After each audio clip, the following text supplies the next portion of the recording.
जय भोलेनाथ दोस्तों, आपके अपने चैनल देवलोक स्टोरीज में आप सबका स्वागत है।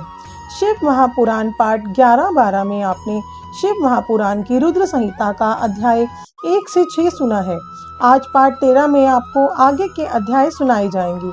उम्मीद करते हैं आपको शिव महापुराण की सीरीज पसंद आ रही होगी। पूरी शिव महापुराण का आनंद उठाने के लिए हमारे साथ अंत तक बने रहें।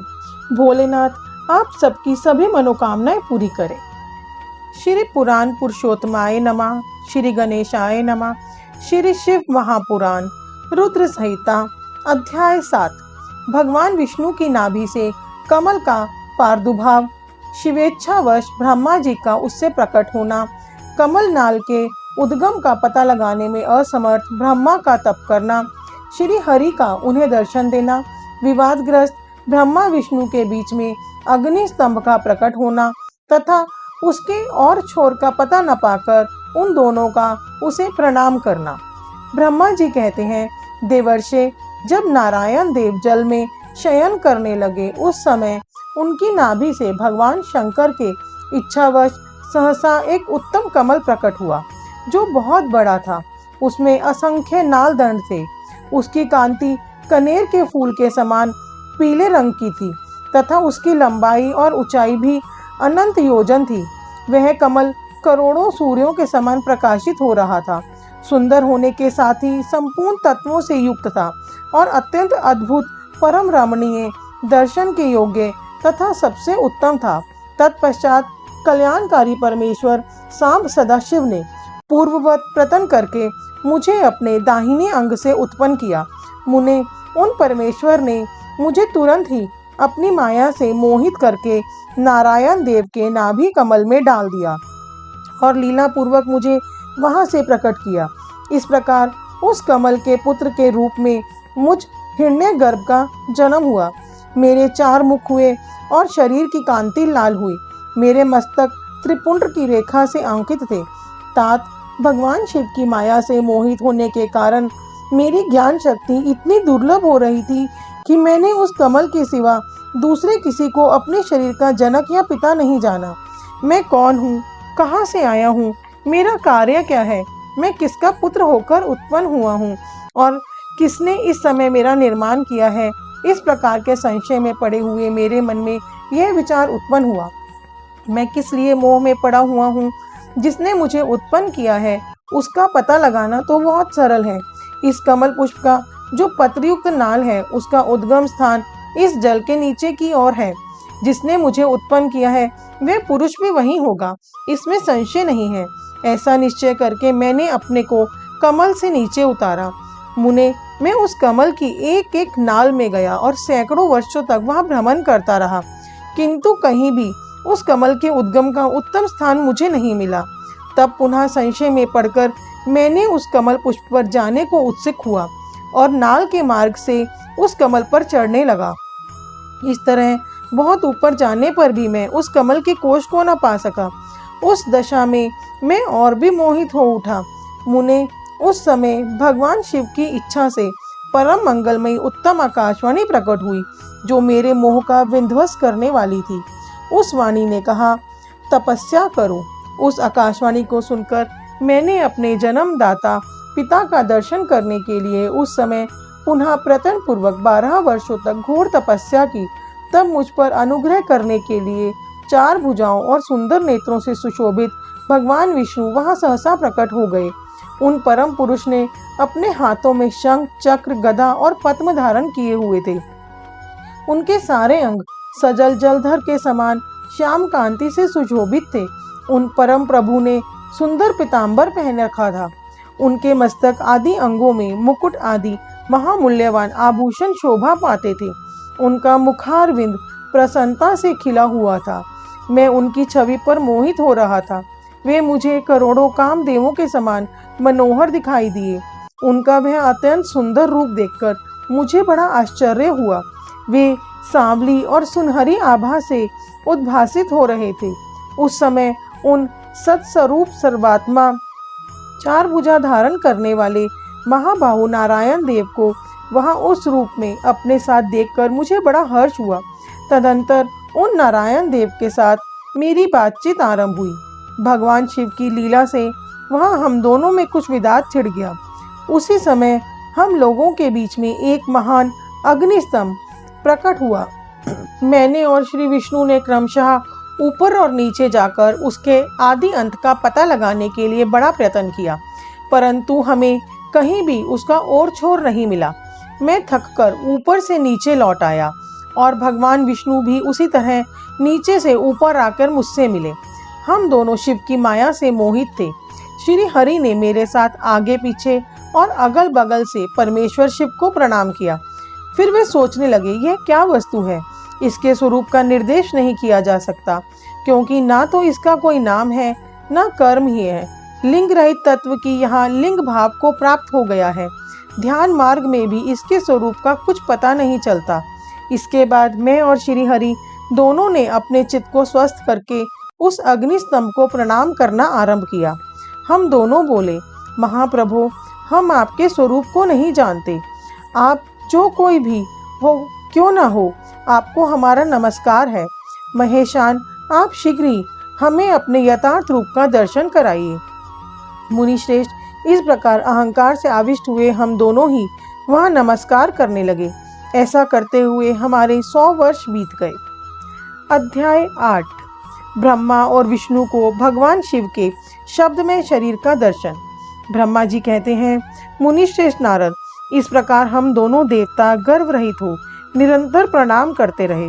हम दोनों के मन में एक ही अभिलाषा थी कि इस ज्योतिर्लिंग के रूप में प्रकट हुए परमेश्वर प्रत्यक्ष दर्शन दे। भगवान शंकर दीनों के प्रतिपालक, अहंकारियों का गर्व चूर्ण करने वाले तथा सबके अविनाशी प्रभु हैं।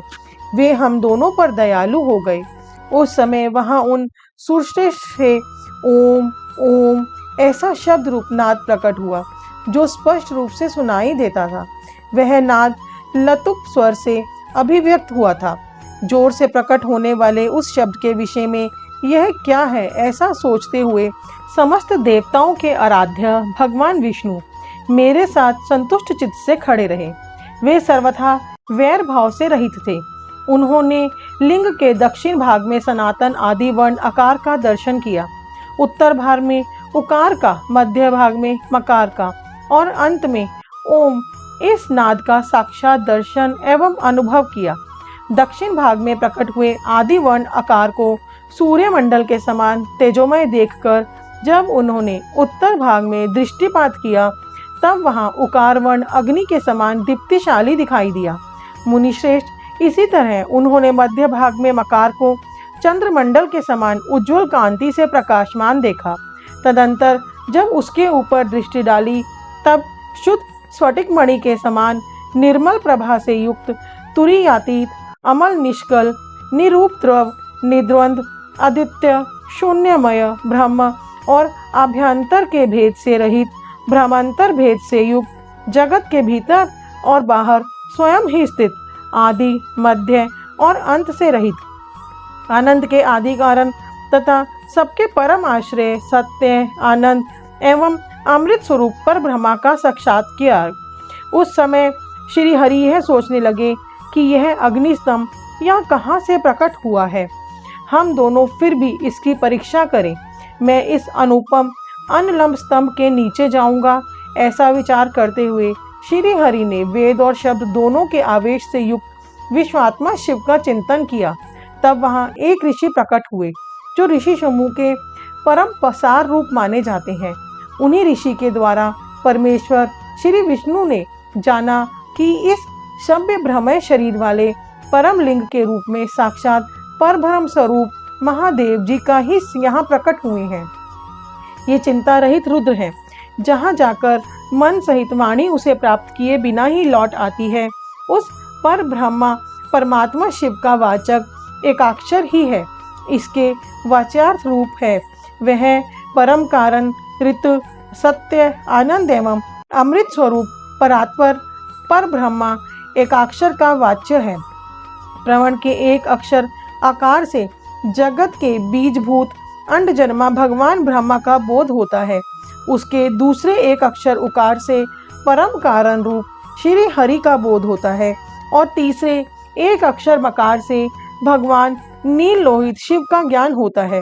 आकार सृष्टि करता है, उकार मुंह में डालने वाला है और मकार नित्य अनुग्रह करने वाला है। मकार बोध्य सर्वव्यापी शिव बीजी के हैं और आकार संज्ञक मुझ ब्रह्मा को बीज कहते हैं। उकार नामधारी श्री हरि योनि है। प्रधान और पुरुष के भी ईश्वर जो महेश्वर है, वे बीजी, बीज और योनि भी हैं। उन्हीं को नाद कहा गया है। बीजी अपनी इच्छा से ही अपने बीज को अनेक रूपों में विभक्त करके स्थित है। इन बीजी भगवान महेश्वर के लिंग से आकार रूप बीज प्रकट हुआ, जो उकार रूप योनि में स्थापित होकर सब ओर बढ़ने लगा। वह सुमंडल में अंड के रूप में भी बताने योग्य था। उसका और कोई विशेष लक्षण नहीं लक्षित था। वह दिव्य अंड अनेक वर्षों तक जल में ही स्थित रहा। तदंतर 1000 वर्ष के बाद उस अंड के 2 टुकड़े हो गए। जल में स्थित हुआ वह अंड अजन्मा ब्रह्मा जी की उत्पत्ति का स्थान था और साक्षात महेश्वर के आघात से ही फूटकर 2 भागों में बट गया था। उस अवस्था में उसका ऊपर स्थित और सुवर्णमय कपाल बड़ी शोभा पाने लगा। वही ध्युलोक के रूप में प्रकट हुआ तथा जो उसका दूसरा नीचे वाला कपाल था, वही यह 5 लक्षणों से युक्त पृथ्वी है। उस अंड से चतुर्मुख ब्रह्मा उत्पन्न हुए, जिनकी क संज्ञा है। वे समस्त लोकों के सत्रष्टा हैं।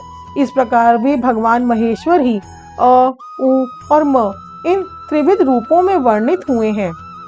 इसी प्रकार अभिप्राय से उन ज्योतिर्लिंग स्वरूप सदाशिव ने ओम ओम ऐसा कहकर यह बात यजुर्वेद के श्रेष्ठ मंत्र कहते हैं।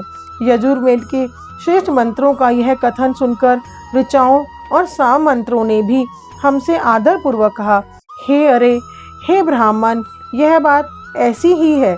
इस तरह देवेश्वर शिव को जानकर श्री हरि ने शक्ति संभूत मंत्रों द्वारा उत्तम एवं महान अभ्युदय से शोभित होने वाले उन महेश्वर देव का स्वतन किया। इसी बीच में मेरे साथ विश्वपालक भगवान विष्णु ने एक और भी अद्भुत एवं सुंदर रूप देखा। मुने, वह रूप 5 मुखों और 10 भुजाओं से अलंकृत था। उसकी कांति कपूर के समान गौर थी।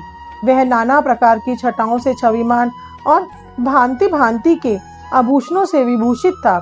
उस परम उदार महापराक्रमी और महापुरुष के लक्षणों से संपन्न अत्यंत उत्कृष्ट रूप का दर्शन करके मैं और श्री हरि दोनों कृतार्थ हो गए।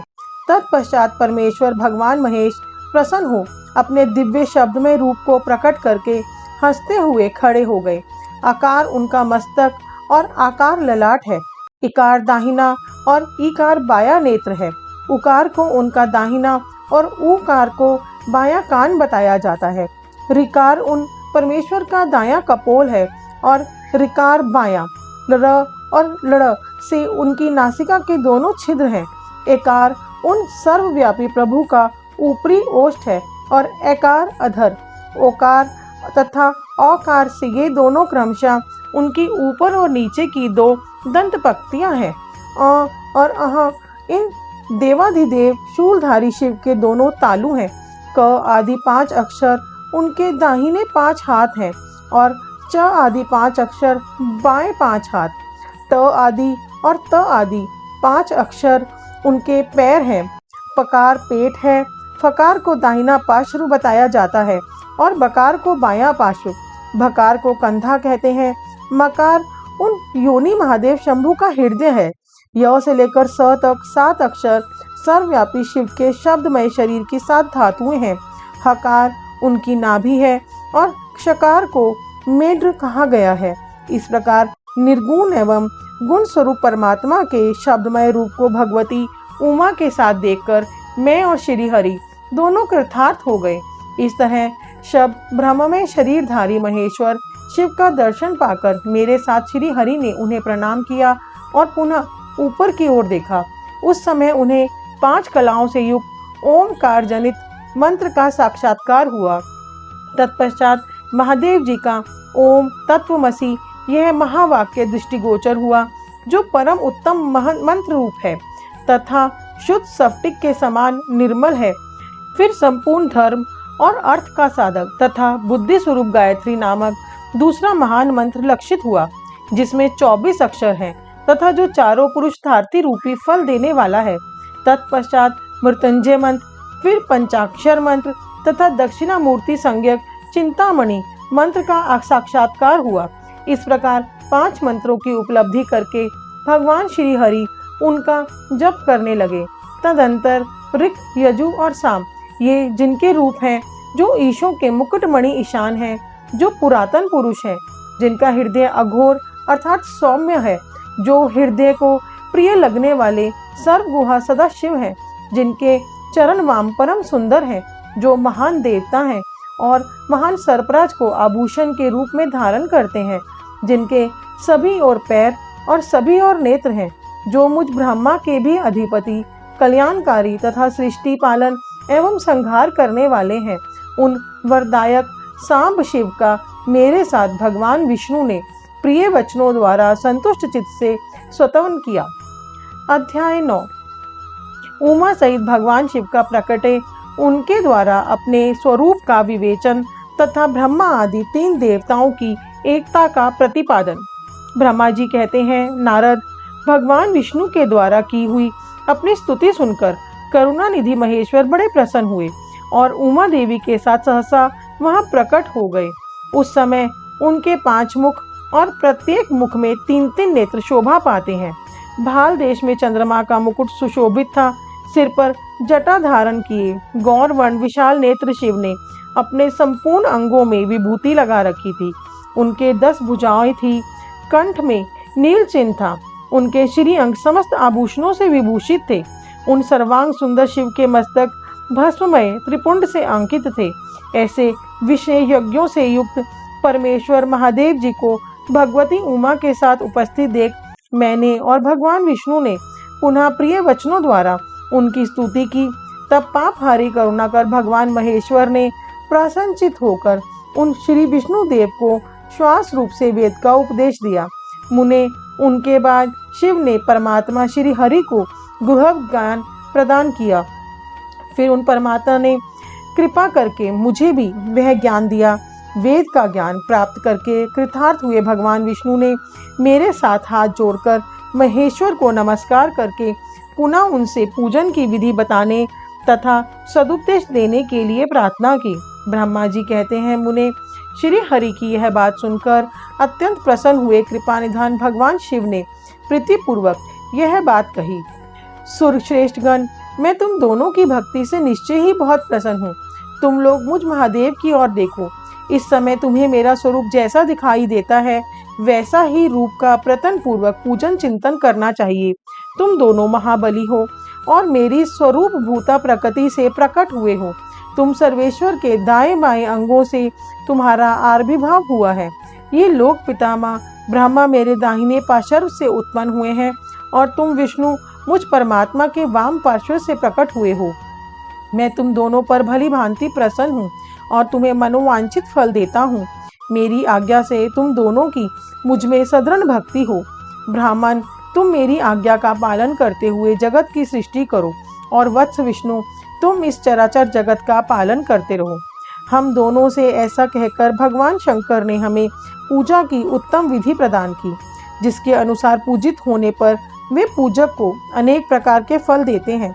शंभु की उपर्युक्त बात सुनकर मेरे सहित श्री हरि ने परमेश्वर को हाथ जोड़ प्रणाम करके कहा, प्रभु, यदि हमारी प्रति आपके हृदय में प्रीति उत्पन्न हुई है और यदि आप हमें वर देना आवश्यक समझते हैं तो हम यही वर मांगते हैं कि आप में हम दोनों की सदा अनन्य एवं अविचल भक्ति बनी रहे। ब्रह्मा जी कहते हैं, मुने, श्री हरि की यह बात सुनकर भगवान हर ने पुनः मस्तक झुकाकर प्रणाम करके हाथ जोड़े खड़े हुए उन नारायण देव से स्वयं कहा, मैं सृष्टि पालन और संहार का करता हूँ, सगुण और निर्गुण हूँ तथा सच्चिदानंद स्वरूप निर्विकार पर ब्रह्मा परमात्मा हूँ। विष्णु सृष्टि, रक्षा और प्रलय गुणों अथवा कार्यों के भेद से मैं ही ब्रह्मा, विष्णु और रुद्र नाम धारण करके 3 स्वरूपों में विभक्त हुआ हूँ। हरे, वास्तव में मैं सदा निष्कल हूँ। विष्णु, तुमने और ब्रह्मा ने मेरे अवतार के निमित्त जो स्तुति की है, तुम्हारी उस प्रार्थना को मैं अवश्य सच्ची करूँगा, क्योंकि मैं भक्तवत्सल हूँ। ब्राह्मण, मेरा ऐसा ही परम उत्कृष्ट रूप तुम्हारे शरीर से इस लोक में प्रकट होगा, जो नाम से रुद्र कहलाएगा। मेरे अंश से प्रकट हुए रुद्र की सामर्थ्य मुझसे कम नहीं होगी। जो मैं हूँ वही यह रुद्र है। पूजा की विधि विधान की दृष्टि से भी मुझ में और उसमें कोई अंतर नहीं है। जैसे ज्योति का जल आदि के साथ संपर्क होने पर भी उसमें स्पर्श दोष नहीं लगता, उसी प्रकार मुझ निर्गुण परमात्मा को भी किसी के संयोग से बंधन नहीं प्राप्त होता। यह मेरा शिव रूप है। जब रुद्र प्रकट होंगे तब वे भी शिव के ही तुल्य होंगे। महामुने, उनमें और शिव में परायेपन का भेद नहीं करना चाहिए। वास्तव में एक ही रूप सब जगत के व्यवहार निर्वाह के लिए दो रूपों में विभक्त हो गया है। अतः शिव और रुद्र में कभी वेद बुद्धि नहीं करनी चाहिए। वास्तव में सारा दृश्य ही मेरे विचार से शिव रूप है। मैं, तुम, ब्रह्मा आदि जो ये रुद्र प्रकट होंगे, ये सब के सब एक रूप हैं। इनमें भेद नहीं है। भेद मानने पर अवश्य ही बंधन होगा, तथापि मेरा शिव रूप ही सनातन है। यही सदा सब रूपों का मूलभूत कहा गया है। यह सत्य, ज्ञान एवं अनंत ब्रह्मा है। ऐसा जानकर सदा मन में मेरे यथार्थ स्वरूप का दर्शन करना चाहिए। ब्राह्मण सुनो, मैं तुम्हें एक गोपनीय बात बता रहा हूँ। मैं स्वयं ब्रह्मा जी की प्रकृति से प्रकट होऊंगा। गुणों में भी मेरा प्रकटे कहा गया है। जैसा कि लोगों ने कहा है, हर तामस प्रकृति के हैं। वास्तव में उस रूप में अहंकार का वर्णन हुआ है। उस अहंकार को केवल तामस ही नहीं, वैकारिक भी समझना चाहिए। यह तामस और सात्विक आदि भेद केवल नाम मात्र का है, वस्तुता नहीं है। वास्तव में हर को तामस नहीं कहा जा सकता। ब्राह्मण, इस कारण से तुम्हें ऐसा करना चाहिए। तुम तो इस सृष्टि के निर्माता बनो और श्री हरि इसका पालन करें, तथा मेरे अंश से प्रकट होने वाले जो रुद्र हैं, वे इसका प्रलय करने वाले होंगे। ये जो उमा नाम से विख्यात परमेश्वरी प्रकृति देवी हैं, इन्हीं की शक्ति भूता वागे देवी ब्रह्मा जी का सेवन करेगी। फिर इस प्रकृति देवी से वहाँ जो दूसरी शक्ति प्रकट होगी, वे लक्ष्मी रूप से भगवान विष्णु का आश्रय लेगी। तदंतर पुनः काली नाम से जो तीसरी शक्ति प्रकट होगी, वे निश्चय ही मेरे अंशभूत रुद्रदेव को प्राप्त होगी। वे कार्य की सिद्धि के लिए वहाँ ज्योति रूप से प्रकट होगी। इस प्रकार मैंने देवी का शुभ स्वरूपा पराशक्तियों का परिचय दिया। उनका कार्य क्रमशः सृष्टि पालन और संहार का संपादन ही है। सुरश्रेष्ठ, ये सब के सब मेरी प्रिय प्रकृति देवी की अंशभूता है। हरे, तुम लक्ष्मी का सहारा लेकर कार्य करो। ब्रह्म, तुम्हें प्रकृति की अंशभूता वाग्वी देवी को पाकर मेरी आज्ञा के अनुसार मन से सृष्टि कार्य का संचालन करना चाहिए। और मैं अपनी प्रिया की अंशभूता परात्पर काली का आश्रय ले रुद्र रूप से प्रलय संबंधी उत्तम कार्य करूंगा। तुम सब लोग अवश्य ही संपूर्ण आश्रमों तथा उनसे भिन्न अन्यान्य विविध कार्यों द्वारा चारों वर्णों से भरे हुए लोक की सृष्टि एवं रक्षा आदि करके सुख पाओगे। हरे, तुम ज्ञान विज्ञान से संपन्न तथा संपूर्ण लोकों के हितैषी हो। अतः अब मेरी आज्ञा पाकर जगत में सब लोगों के लिए मुक्तिदाता बनो। मेरा दर्शन होने पर जो फल प्राप्त होता है, वही तुम्हारा दर्शन होने पर भी होगा। मेरी यह बात सत्य है, सत्य है, इसमें संशय के लिए स्थान नहीं है। मेरे हृदय में विष्णु है और विष्णु के हृदय में मैं हूँ।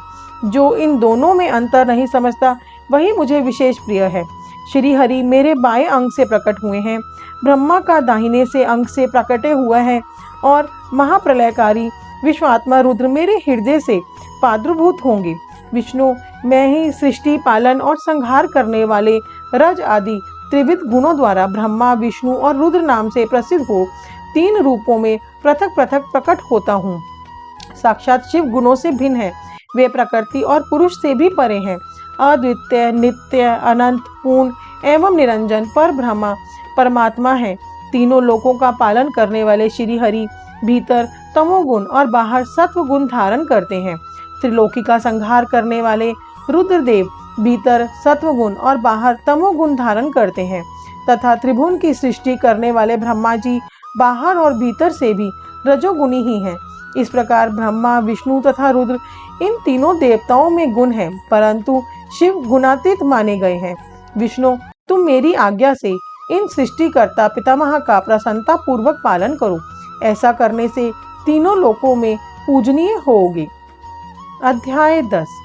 श्री हरि को सृष्टि की रक्षा का भार एवं भोग मोक्ष का दान का अधिकार भगवान शिव का अंतर्ध्यान होना। परमेश्वर शिव बोले, उत्तम व्रत का पालन करने वाले हरे विष्णु, अब तुम मेरी दूसरी आज्ञा सुनो।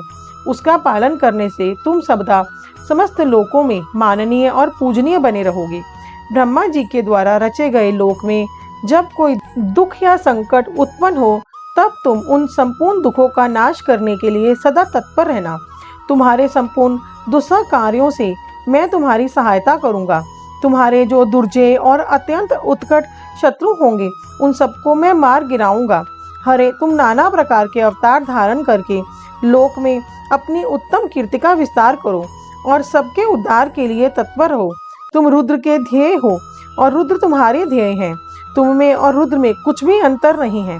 जो मनुष्य रुद्र का भक्त होकर तुम्हारी निंदा करेगा उसका सारा पुण्य तत्काल भस्म हो जाएगा। पुरुषोत्तम विष्णु, तुमसे द्वेष करने के कारण मेरी आज्ञा से उसको नरक में गिरना पड़ेगा। यह बात सत्य है, इसमें संशय नहीं है। तुम इस लोक में मनुष्यों के लिए विशेषता भोग और मोक्ष प्रदान करने वाले और भक्तों के ध्येय तथा पूज्य होकर प्राणियों का निग्रह और अनुग्रह करो। ऐसा कहकर भगवान शिव ने मेरा हाथ पकड़ लिया और श्री विष्णु को सौंपकर उनसे कहा, तुम संकट के समय सदा इनकी सहायता करते रहना।